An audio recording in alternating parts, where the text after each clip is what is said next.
If somebody is protesting their property taxes and so they need to find some comparable properties, how do they do that for the property tax side of things? Yeah, the most important thing is to find the properties that are most similar to yours. You also have to balance that with ones that are actually going to be helpful from the appraisal district's perspective.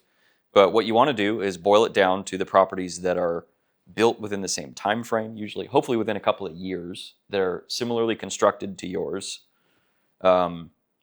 If you're trying to compare a property that's built on a slab in 1960 to a property that was built on a pier and beam foundation 20 years later, there's going to be a big difference there from a market perspective. And so even from the cost perspective and the way that the appraisal district appraises those, there's going to be a big difference there. And a lot of times people will have a realtor friend pull comps. They'll go on Zillow, something like that, and find some properties that they think, based on price per foot or whatever, are going to be helpful. And it turns out when you put it into the appraisal breakdown that the appraisal district uses, they actually increase your value. So the important thing is going to be find properties that are as similar to yours as possible from a construction standpoint.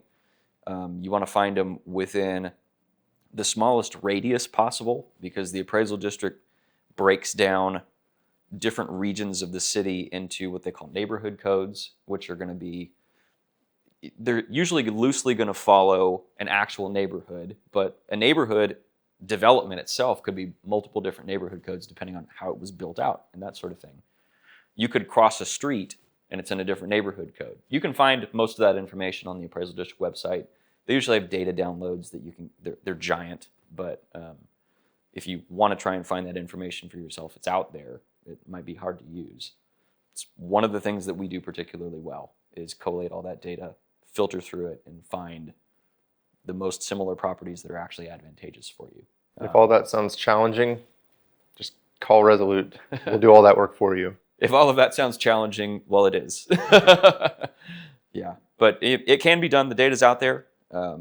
But generally speaking, somebody that knows how to do it and has thousands of cases under their belt is going to be more effective. Exactly. Yeah.